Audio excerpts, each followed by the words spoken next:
ಯೇಸುವಿನ ನಾಮದಲ್ಲಿ ನಿಮ್ಮೆಲ್ಲರನ್ನು ಆಹ್ವಾನಿಸುತ್ತಾನೆ. ದೇವರು ನಿಮ್ಮೊಟ್ಟಿಗೆ ಈ ವಾಕ್ಯವನ್ನು ಮಾತನಾಡಬೇಕಾದರೆ ಮಾತನಾಡಲಿ. ದೇವರು ನಿಮ್ಮನ್ನು ಆಶೀರ್ವದಿಸಲೆಂದು ನಾನು ದೇವರಲ್ಲಿ ಪ್ರಾರ್ಥಿಸಿ ಬೇಡುತ್ತೇನೆ. Amen. Welcome Holy Spirit, we are in your presence, fill us with your power, live inside of me. You are the living water, never doing fountain, comfort and consoler, take complete control. Welcome Holy Spirit, welcome Holy Spirit. Hallelujah. ಪ್ರೀತಿಯ ಸಹೋದರ ಸಹೋದರರೇ, ನಮ್ಮಲ್ಲಿ ದೇವರ ಆ ಶಕ್ತಿ ಇರಬೇಕಾದರೆ ದೇವರಲ್ಲಿ ನಾವು ಒಂದಾಗಿರಬೇಕು.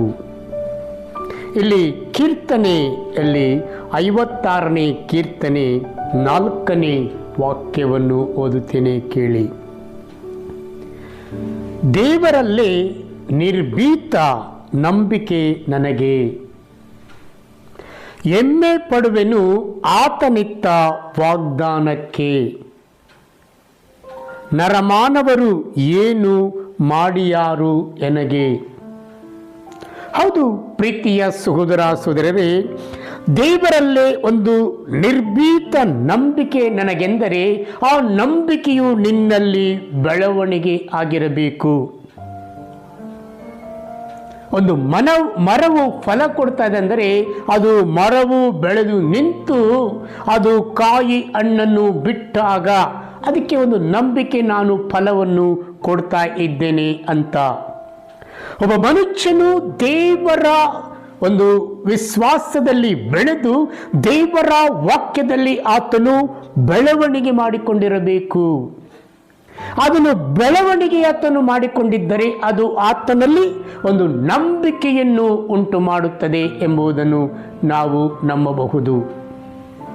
ನಂಬಿಕೆಯು ನಮ್ಮಲ್ಲಿ ಬರಬೇಕಾದರೆ ಆ ನಂಬಿಕೆಯ ಒಂದು ಆ ಬೇರು ನಮ್ಮಲ್ಲಿ ಬೇರೂರಿರಬೇಕು.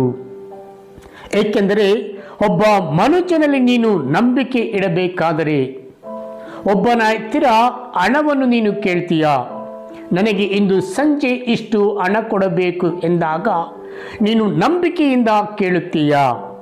ಆದರೆ ಸಂಜೆ 5 ಗಂಟೆಗೆ ನೀನು ಕೇಳಿದಾಗ, 5 ಗಂಟೆಗೆ ನೀನು ಫೋನ್ ಮಾಡಿದಾಗ ಆತನು ಹಣವನ್ನು ಬಾ ತೆಗೆದುಕೊಂಡು ಹೋಗು ಅಂದಾಗ ನಿನ್ನ ನಂಬಿಕೆಯು ಅಲ್ಲಿ ಫಲವನ್ನು ಕೊಡುತ್ತದೆ.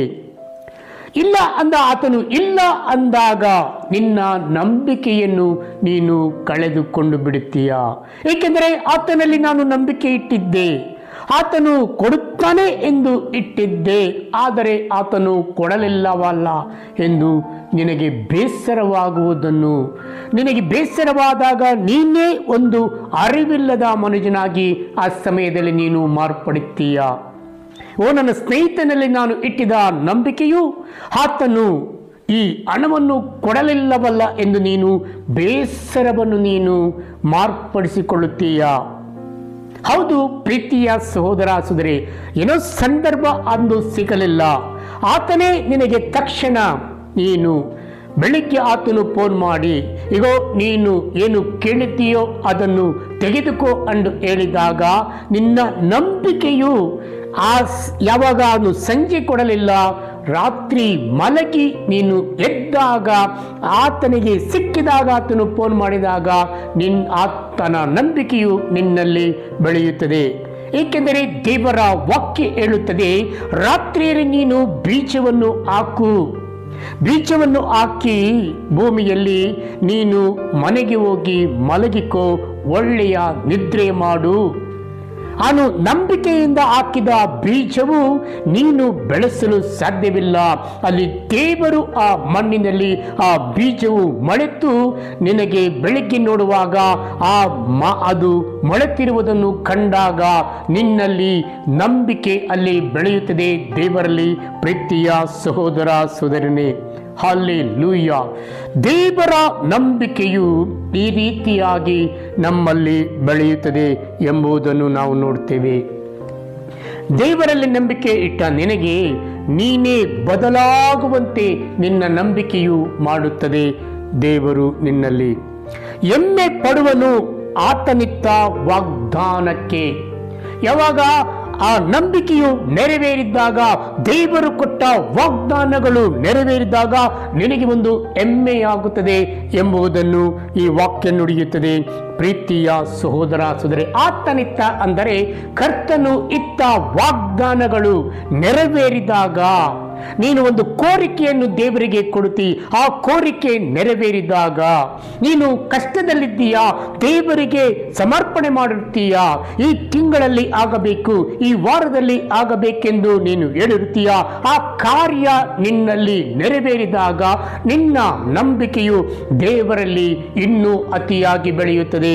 ಪ್ರೀತಿಯ ಸಹೋದರ ಸಹೋದರರೇ, ಏಕೆಂದರೆ ಕರ್ತನ ವಾಗ್ದಾನಕ್ಕೆ ಮಿಗಿಲೇ ಇಲ್ಲ. ಕರ್ತನು ಕೊಟ್ಟ ವಾಗ್ದಾನಗಳು ನಿನ್ನಲ್ಲಿ ನೆರವೇರಿದಾಗ, ಆ ಕಾರ್ಯಗಳು ನಡೆದಾಗ ನಿನ್ನಲ್ಲಿ ಸಂತೋಷವು, ನಿನ್ನಲ್ಲಿ ಆನಂದವು, ದೇವರ ಮಹಿಮೆಯ ಆ ಮೊಳಗು ನಿನ್ನಲ್ಲಿ ಬೆಳೆಯುತ್ತದೆ. ನಿನ್ನ ದೇವರ ವಾಗ್ದಾನಗಳು ನೆರವೇರುವಾಗ ಇಗೋ ನಿನ್ನ ಮುಖದಲ್ಲಿ ಒಂದು ಕಳೆ ಬರುತ್ತದೆ. ಆ ಸ್ನೇಹಿತರನ್ನು ಕರೆದು ನೀನು ಸಂತೋಷ ಪಡುವ ಆ ವಾಗ್ದಾನಗಳು ಅಲ್ಲಿ ನೆರವೇರುತ್ತದೆ. ಪ್ರೀತಿಯ ಸಹೋದರ ಸಹೋದರರೇ, ಪ್ರೀತಿಯ ಸಹೋದರ ಸಹೋದರೇ, ಬೈಬಲ್ ಗ್ರಂಥದಲ್ಲಿ ನಾವು ನೋಡುತ್ತೇವೆ, ಇಬ್ಬರು ಮಕ್ಕಳಿದ್ದರು ಆತನಿಗೆ. ಇಬ್ಬರು ಮಕ್ಕಳಲ್ಲಿ ಒಬ್ಬ ಮಗನು ಕೇಳ್ತಾನೆ, ನನಗೆ ನಿನ್ನ ಆಸ್ತಿಯನ್ನು ನನಗೆ ಪಾಲು ಮಾಡಿ ಕೊಟ್ಟು ಬಿಡಪ್ಪ. ತಂದೆಯು ಯೋಚನೆ ಮಾಡಿ ಆತನಿಗೆ ಪಾಲು ಕೊಟ್ಟು ಬಿಡುತ್ತಾರೆ. ಪಾಲು ಕೊಟ್ಟ ಮೇಲೆ ಪ್ರೀತಿಯ ಸಹೋದರ ಸಹೋದರರೇ, ತನ್ನ ತಂದೆಯು ನಂಬಿಕೆಯಿಂದ, ವಿಶ್ವಾಸದಿಂದ, ದೇವರ ಒಂದು ನಂಬಿಕೆಯಿಂದ ತನ್ನ ತಂದೆಯು ಮಗನು ಕೇಳ್ತಾ ಇದ್ದಾನಲ್ಲ, ಇಬ್ಬರು ಮಕ್ಕಳನ್ನು ನಾನು ಒಳ್ಳೆ ರೀತಿಯಾಗಿ ಸಾಕಿದ್ದೇನೆ, ಈ ಮಕ್ಕಳು ಎಂದಿಗೂ ನನ್ನ ನಂಬಿಕೆಯನ್ನು ಬಿಟ್ಟು ಹೋಗುವುದಿಲ್ಲ. ಈಗ ಈ ಮಗನು ಕೇಳುವಾಗ ಈ ಮಗನಿಗೆ ಕೊಟ್ಟು ಬಿಡೋಣ ಎಂದು ಇಬ್ಬರಿಗೂ ಅವರು ಆಸ್ತಿ ಪಾಲು ಮಾಡಿ ಕೊಟ್ಟು ಬಿಡುತ್ತಾರೆ. ಈತನಿಗೆ ಪಾಲು ಬಂದ ತಕ್ಷಣ ಈತನು ಆ ಹಣವನ್ನು ತಂದೆ ನಂಬಿಕೆಯಿಂದ ಕೊಟ್ಟ ಆ ಆಸ್ತಿ ಪಾಸ್ತಿಯನ್ನು ಮಾರಿ ಬಂದ ಹಣದಿಂದ ಆತನು ಹಲವಾರು ಕೆಟ್ಟ ಕಾರ್ಯಗಳಿಗೆ ಹೋಗುತ್ತಾನೆ. ಆತನ ಹತ್ರ ಹಣ ಇರುವ ತನಕ ಹಲವಾರು ಸ್ನೇಹಿತರು ಆತನ ಜೊತೆ ಬರುತ್ತಾರೆ. ಕಾಲಿಗೊಬ್ಬರು ಕೈಗೊಬ್ಬರು ಆತನು ಹಿಡಿಯುತ್ತಾರೆ. ಆತನು ಎಲ್ಲಿಗೆ ಕರೆದುಕೊಂಡು ಹೋದರೂ ಎಲ್ಲರೂ ಗುಂಪಾಗಿ ಬಂದು ಆತನನ್ನು ಸಂತೋಷಪಡಿಸುತ್ತಾರೆ ಎಂಬುದನ್ನು ನೋಡ್ತೇವೆ. ಏಕೆಂದರೆ ಪ್ರೀತಿಯ ಸಹೋದರ ಸಹೋದರಿ, ಯೇಸು ಸಹ ಆ ಸಮಯದಲ್ಲಿ ಅವರು ಪ್ರಬೋಧನೆ ಮಾಡಿ ಅದ್ಭುತ ಕಾರ್ಯಗಳು, ಅತಿಶಯಗಳು ಕಾರ್ಯಗಳು ಮಾಡುವಾಗ ಜನರು ಗುಂಪಾಗಿ ಅವರ ಜೊತೆ ಬಂದರು. ಆದರೆ ಅವರನ್ನು ಶಿಲುಬೆಗೇರಿಸಲು ಹಿಡಿದಾಗ, ಆ ಸೈನಿಕರು ಬಂಧಿಸಿದಾಗ ಅವರ ಜೊತೆಯಲ್ಲಿ ಬಂದ ಎಲ್ಲ ಶಿಷ್ಯರು ಓಡಿ ಹೋದರು ಎಂಬುದನ್ನು ನಾವು ನೋಡ್ತೇವೆ. ಪ್ರೀತಿಯ ಸಹೋದರ ಸಹೋದರರೇ, ಈ ಮಗನ ಹತ್ತಿರವು ಎಲ್ಲ ಹಣ ಇರುವ ತನಕ ಎಲ್ಲರೂ ಬಂದರು. ಹಣ ಎಲ್ಲ ಖರ್ಚಾದ್ಮೇಲೆ ಅವರು ಎಲ್ಲರೂ ಪಲಾಯನಗೈದರು ಎಂಬುದನ್ನು ನೋಡ್ತೇವೆ.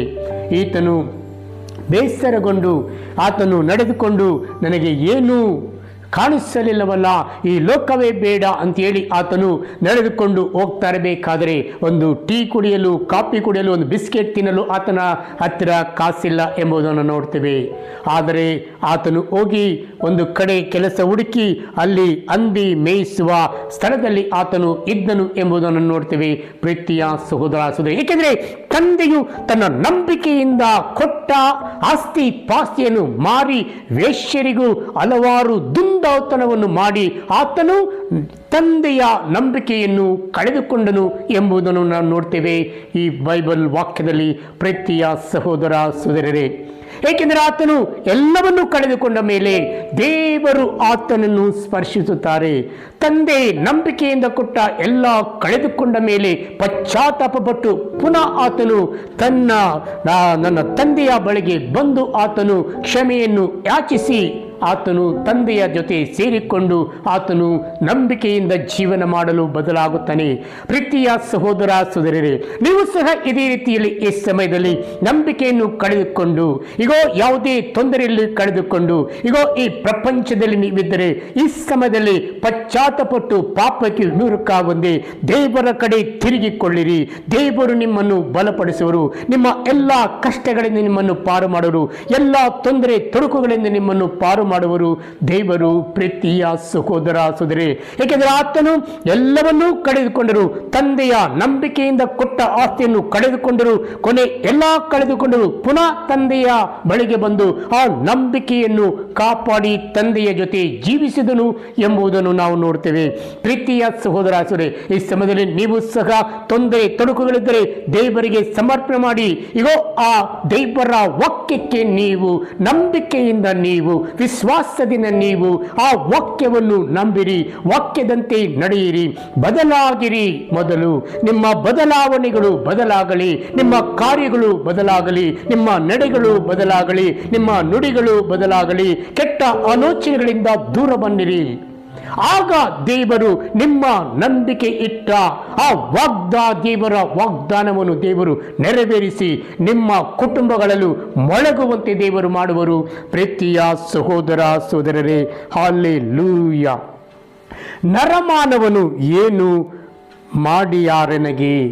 ನರಮಾನವನು ಈ ಲೋಕದಲ್ಲಿ ನಿಮಗೆ ಏನು ಮಾಡಿಯಾನು? ನರಮಾನವನು ಏನು ಮಾಡಲು ಸಾಧ್ಯವಿಲ್ಲ. ಯೆಹೋವನ ಕರ್ತರು ನಾನು ನಿನಗೆ ಮಾಡಬಲ್ಲೆ ಎಂದು ದೇವರು ಹೇಳ್ತಾರೆ. ಮಾನವರ ಜೊತೆ ನೀನು ಹೋದಾಗ ನೋಡಿ, ಆ ಮಗು ನಾನು ಹೇಳಿದ ಪ್ರಕಾರ ಆ ಹಣ ಇರುವ ತನಕ ಆತನ ಜೊತೆ ಹಲವಾರು ಜನ ಇದ್ದರು, ಆದರೆ ಫಲಾನುಭವಿಗಳು. ಆದರೆ ದೇವರು ಇಲ್ಲಿ ಹೇಳ್ತಾರೆ ನೋಡಿ, ನರಮಾನವನು ಏನು ಮಾಡಬಲ್ಲನು? ಈ ಲೋಕದಲ್ಲಿ ಏನು ಮಾಡಲು ಸಾಧ್ಯವಿಲ್ಲ. ನರಮಾನವರಲ್ಲಿ ಈಗ ನಂಬಿರುವ ನೀವು ನರಮಾನವರನ್ನು ಬಿಟ್ಟು ಬಿಡಿ. ಏನು ಮಾಡಲು ಅವರಿಂದ ಸಾಧ್ಯವಿಲ್ಲ. ನರಮಾನವನು ನಿಮ್ಮನ್ನು ಆತನು ಒಂದು 10 ರೂಪಾಯಿ ಕೊಡಬಹುದು ಅಷ್ಟೇ, ಅದ ಪುನಃ ಆತನಿಗೆ ವಾಪಸ್ ಕೊಡಬೇಕು. ಆದರೆ ದೇವರು ಕೈ ನೀಡಿ ನಿನಗೆ ಕೊಟ್ಟರೆ ನಿನ್ನ ಕುಟುಂಬದಲ್ಲಿರುವ ಮಕ್ಕಳು ಮೊಳಗುವರು, ನಿನ್ನ ಕಷ್ಟಗಳು ತೀರುವುದು. ನೀನು ಯಾವುದೇ ತೊಂದರೆ ತೊಡಕುಗಳಿದ್ದರೂ ದೇವರು ನಿನ್ನನ್ನು ಈ ಲೋಕದ ಕಷ್ಟಗಳಿಂದ ಈಗೋ ನಿನ್ನ ನಂಬಿಕೆಯನ್ನು ದೇವರು ಅತಿಯಾಗಿ ಬೆಳೆಸಿ ದೇವರು ಕೊಟ್ಟ ವಾಗ್ದಾನವನ್ನು ಹಿಂದೆ ನೆರವೇರಿಸುವರು. ಪ್ರೀತಿಯ ಸಹೋದರ ಸಹೋದರರೇ, ಹಲ್ಲೆಲೂಯಾ, ಹಲ್ಲೆಲೂಯಾ.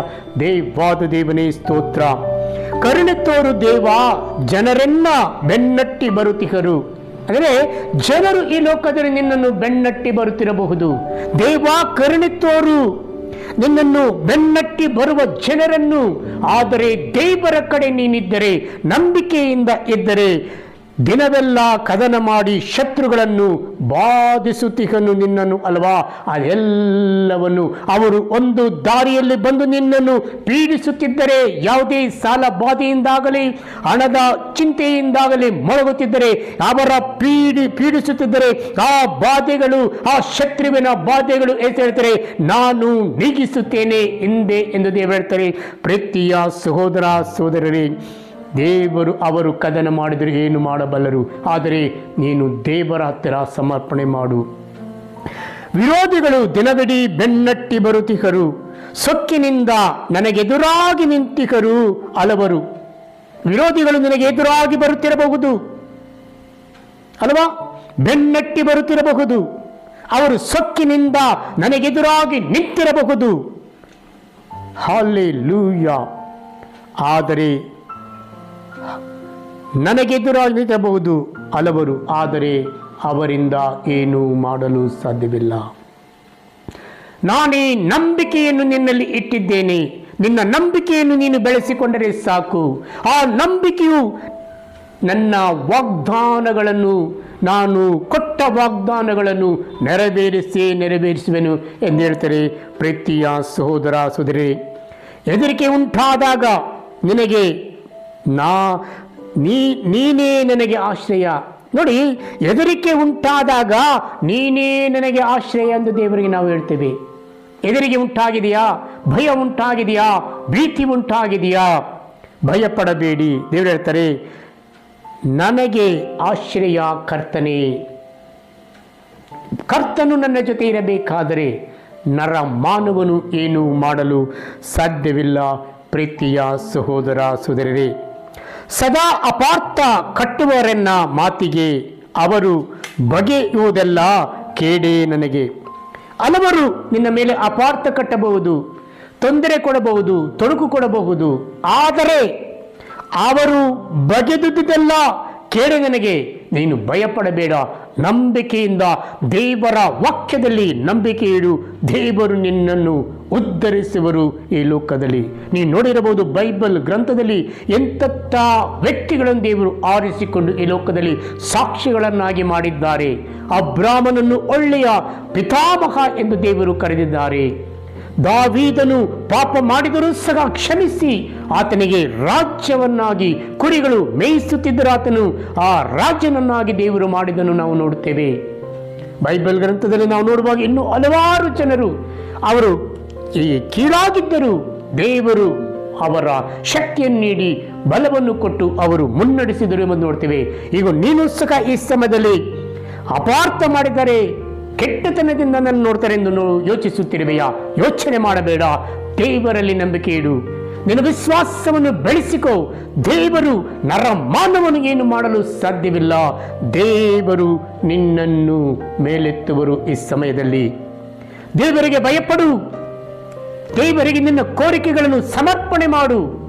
ದೇವರು ಕೊಟ್ಟ ವಾಗ್ದಾನವನ್ನು ಹಿಂದೆ ನೆರವೇರಿಸುವರು ಎಂಬುದನ್ನು ಮರೆಯಬೇಡ. ಕೆಲವು ವರ್ಷಗಳಿಂದಲೂ ನಿನ್ನ ವಾಗ್ದಾನಗಳು ನೆರವೇರಲಿಲ್ಲ, ಕೆಲವು ತಿಂಗಳುಗಳಿಂದ ನೆರವೇರಲಿಲ್ಲ. ಆದರೆ ದೇವರು ಹೇಳ್ತಾರೆ, ಈ ಸಮಯದಲ್ಲಿ ಮಗನೇ ಮಗಳೇ, ನಿನ್ನ ವಾಗ್ದಾನಗಳು ಹಿಂದೆ ನಾನು ನೆರವೇರಿಸ್ತೇನೆ ಎಂದು ದೇವರು ಹೇಳ್ತಾರೆ. ನೆರವೇರಿಸುವ ದೇವರು ನಮ್ಮ ಕರ್ತರು. ಪ್ರೀತಿಯ ಸಹೋದರ ಸಹೋದರರೇ, ನಿನ್ನ ಮೇಲೆ ಯಾವುದೇ ಅಪಾರ್ಥ ಕಟ್ಟಿರಲಿ, ಭಯವಿಲ್ಲ. ದೇವರ ವಾಗ್ದಾನಕ್ಕೆ, ದೇವರ ವಚನಕ್ಕೆ ನೀನು ಬದ್ಧನಾಗಿರು. ದೇವರು ನಿನ್ನನ್ನು ಈ ಸಮಯದಲ್ಲಿ ಮೇಲೆ ಎತ್ತುವರು. ಒಟ್ಟುಗೂಡಿಸಿ ಹೊಂಚು ಹಾಕುತ್ತಿಹರು, ಹೆಜ್ಜೆ ಹಿಡಿದು ಕೊಲ್ಲ ಬಯಸುತ್ತಿಹರು ಅಲ್ವಾ? ಒಟ್ಟುಗೂಡಿ ಹೊಂಚು ಹಾಕ್ತಿದ್ರು. ಒಟ್ಟು ಹಲವಾರು ಜನರು ಸೇರಿ ಒಟ್ಟು ನಿನ್ನನ್ನು ಹೊಂಚು ಹಾಕ್ತಿಹರು ಎನ್ನಬಹುದು. ಯಾವರು ಹೊಂಚು ಹಾಕುತ್ತಿದ್ದರೂ ನಿನಗೇನು ಮಾಡಲು ಸಾಧ್ಯವಿಲ್ಲ. ಹೆಜ್ಜೆ ಹಿಡಿದು ಕೊಲ್ಲ ಬಯಸುತ್ತಾರೆ. ಹೆಜ್ಜೆ ಹೆಜ್ಜೆಗೂ ನಿನ್ನನ್ನು ಮಾತಿನಲ್ಲಿ ಕೊಲ್ಲಬಹುದು, ಮಾತಿನಲ್ಲಿ ದ್ವೇಷ ಇಡಬಹುದು. ಆದರೆ ದೇವರಲ್ಲಿ ನೀನು ನಂಬಿಕೆ ಇಡು. ದೇವರು ಎಲ್ಲವನ್ನು ನೆರವೇರಿಸುವರು. ಪ್ರೀತಿಯ ಸಹೋದರ ಸಹೋದರರೇ, ಇಂಥ ದ್ರೋಹಿಗಳು ತಪ್ಪಿಸಿಕೊಳ್ಳಬಾರದಯ್ಯ. ರೌದ್ರದಿಂದ ಜನರು ನೀ ಕೆಡವಿ ಬಿಡು ದೇವಾ ಎಂದು ನೀನು ಪ್ರಾರ್ಥನೆ ಮಾಡಬಹುದು. ಆದರೆ ನಿನ್ನ ಪ್ರಾರ್ಥನೆಯು ದೇವರು ಕೇಳಬೇಕಾದರೆ ನೀನು ಮೊದಲು ಆ ವಾಕ್ಯದಲ್ಲಿ ಬೇರು ಇರಬೇಕು. ನೀನು ಆ ವಾಕ್ಯದಲ್ಲಿ ಜೀವವುಳ್ಳ ವಾಕ್ಯವಾಗಿ ನೀನಿರಬೇಕು. ಏಕೆಂದರೆ ಅಬ್ರಾಮನಿಗೆ ದೇವರು, ನೀನು ಯಾರನ್ನು ಆಶೀರ್ವದಿಸುತ್ತೀಯೋ ನಾನು ಅವರನ್ನು ಆಶೀರ್ವದಿಸುತ್ತೇನೆ, ಯಾರು ನೀನು ಆಶೀರ್ವದಿಸುವುದಿಲ್ಲವೋ ನಾನು ಆಶೀರ್ವದಿಸುವುದಿಲ್ಲ ಎಂದು ದೇವರು ಹೇಳ್ತಾರೆ ಅಬ್ರಾಮನಿಗೆ. ಅದೇ ರೀತಿಯಾಗಿ ಪ್ರೀತಿಯ ಸಹೋದರ ಸಹೋದರೇ, ದೇವರ ವಾಕ್ಯದಲ್ಲಿ ನೀನು ನಂಬಿಕೆ ಇದ್ದರೆ ಆ ವಾಕ್ಯಗಳು ನಂಬಿಕೆಯಿಂದ ನೆರವೇರುತ್ತದೆ. ನಂಬಿಕೆಯಿಂದ ದೇವರ ವಾಗ್ದಾನಗಳು ನೆರವೇರುತ್ತದೆ. ಪ್ರೀತಿಯ ಸಹೋದರ ಸಹೋದರಿ, ಯಾರೇ ಎದುರಾಳಿಗಳು ಬಂದರೂ ಭಯಪಡಬೇಡ. ದೇವರ ಕಾರ್ಯವು, ದೇವರ ಭಯಭಕ್ತಿಯು ನಿನ್ನಲ್ಲಿದ್ದರೆ ಸಾಕು. ನೀನು ನಿನ್ನ ಕಾರ್ಯಗಳಲ್ಲಿ ದೇವರು ಜಯವನ್ನು ಕೊಡುವರು. ಎಷ್ಟೋ ವರ್ಷಗಳಿಂದಲೂ ನೀನು ಯಾವುದೋ ಒಂದು ಪಾಪದಲ್ಲಿರಬಹುದು. ಆ ಪಾಪ ನಿನ್ನನ್ನು ಕಾಡುತ್ತಿರಬಹುದು. ಆ ಪಾಪಕ್ಕೆ ಕ್ಷಮೆಯನ್ನು ಯಾಚಿಸಿ ಬಿಟ್ಟು ಬಿಡು. ಆಗ ದೇವರು ನಿನ್ನ ಜೊತೆ ಮಾತನಾಡುವರು. ದೇವರು ಅವರ ನಂಬಿಕೆಯನ್ನು ನೀನು ಮಾಡಿದ ವಾಗ್ದಾನಗಳು, ಆ ವಾಗ್ದಾನಗಳನ್ನು ದೇವರು ನೆರವೇರಿಸಿ ನಿನ್ನನ್ನು ಈ ಲೋಕದಲ್ಲಿ ನಿನಗೆ ಯಾವುದೇ ಆಸ್ತಿ ಪಾಸ್ತಿಯಾಗಲಿ, ಯಾವುದೇ ಮನೆಯಾಗಲಿ, ಮನೆ ಕಟ್ಟದೆ ನಿಂತಿರುವ ಮನೆಗಳು ದೇವರು ಕಟ್ಟುವರು. ಎಷ್ಟೋ ದೇವಾಲಯಗಳನ್ನು ಕಟ್ಟಿ ನಿಲ್ಲಿಸಿರುವ ಆ ದೇವಾಲಯಗಳು ಈ ಸಮಯದಲ್ಲಿ ಕಟ್ಟಲ್ಪಡುವವು. ಹೌದು ಪ್ರೀತಿಯ ಸಹೋದರ ಸಹೋದರಿ, ದೇವರ ವಾಕ್ಯದಲ್ಲಿ ನೀನು ನುಡಿದಾಗ ಆ ಕಾರ್ಯಗಳು ನೆರವೇರುತ್ತದೆ. ಏಕೆಂದರೆ ಯೇಸು ಈ ಲೋಕದಲ್ಲಿ ಮಾತನಾಡಿದ ಒಂದೊಂದು ಕಾರ್ಯಗಳು, ಅದ್ಭುತ ಕಾರ್ಯಗಳು, ಅತಿಶಯ ಕಾರ್ಯಗಳು ನಡೆದವು ಎಂಬುದನ್ನು ನಾವು ಬೈಬಲ್ ಗ್ರಂಥದಲ್ಲಿ ನೋಡ್ತೇವೆ. ಪ್ರೀತಿಯ ಸಹೋದರ ಸಹೋದರಿ, ಆಗ ನಾನು ಓದಿದೆ, ದೇವರಲ್ಲಿ ನಿರ್ಭೀತ ನಂಬಿಕೆ ನನಗೆ, ದೇವರಲ್ಲಿ ನಿರ್ಭೀತ ನಂಬಿಕೆ ನನಗೆ, ಆದರೆ ಆ ನಂಬಿಕೆಯನ್ನು ನಾನು ಬಾಳಿದಾಗ, ಆ ನಂಬಿಕೆಯು ನನ್ನಲ್ಲಿ ಬೆಳೆದಾಗ ಹೆಮ್ಮೆ ಪಡುವೆನು ಆತನಿತ್ತ ವಾಗ್ದಾನಗಳಿಗೆ. ಹಾಗಾದರೆ ಆ ವಾಗ್ದಾನ ನೆರವೇರಿದಾಗ ನೀನು ಹೆಮ್ಮೆಯಿಂದ ಆ ಕರ್ತರನ್ನು ಸ್ತುತಿಸುವೆ, ಆರಾಧಿಸುವೆ. ಪ್ರೀತಿಯ ಸಹೋದರ ಸಹೋದರನೇ, ನರಮಾನವನು ಏನು ಮಾಡಲು ಸಾಧ್ಯವಿಲ್ಲ. ಆತನಲ್ಲಿ, ಕರ್ತನಲ್ಲಿ ನಂಬಿಕೆ ಇಡು, ಆತನು ನಿನ್ನನ್ನು ಈ ಲೋಕದಲ್ಲಿ ಸುಖವಾಗಿ ಬೆಳೆಸುವರು. ಆಮೇನ್. ಸರ್ವಶಕ್ತರು ಮಹಾಪರಿಶುದ್ಧರಾದ ಸ್ವಾಮಿ ಶಿವಕರುಣಾಕರ ತಂದೆಯೇ, ನಿನ್ನ ನಾಮಕ್ಕೆ ಸ್ತೋತ್ರ ವಂದನೆಗೆ ಆರಾಧನಿಸುವೆ. ಅಪ್ಪ, ನಂಬಿಕೆಯ ಬಗ್ಗೆ ಕೇಳಿದ ಈ ವಾಕ್ಯಗಳು ಪ್ರತಿಯೊಬ್ಬ ಮನುಷ್ಯನೆಯು ನಿನ್ನ ಬಗ್ಗೆ ವಿಶ್ವಾಸವು, ನಂಬಿಕೆ ಹೆಚ್ಚಲಿ ಸ್ವಾಮಿ. ಅವರು ನಂಬಿಕೆಯಲ್ಲಿ ಇದ್ದಾಗ ಅವರ ವಾಗ್ದಾನಗಳು ನೆರವೇರಿಸು ಸ್ವಾಮಿ ಎಂದು ಯೇಸುವೇ ನಿನ್ನ ಪೂಜ್ಯ ನಾಮದಲ್ಲಿ ನಾನು ಬೇಡುತ್ತೇನೆ ಸ್ವಾಮಿ. ಆಮೇನ್, ಆಮೇನ್, ಆಮೇನ್.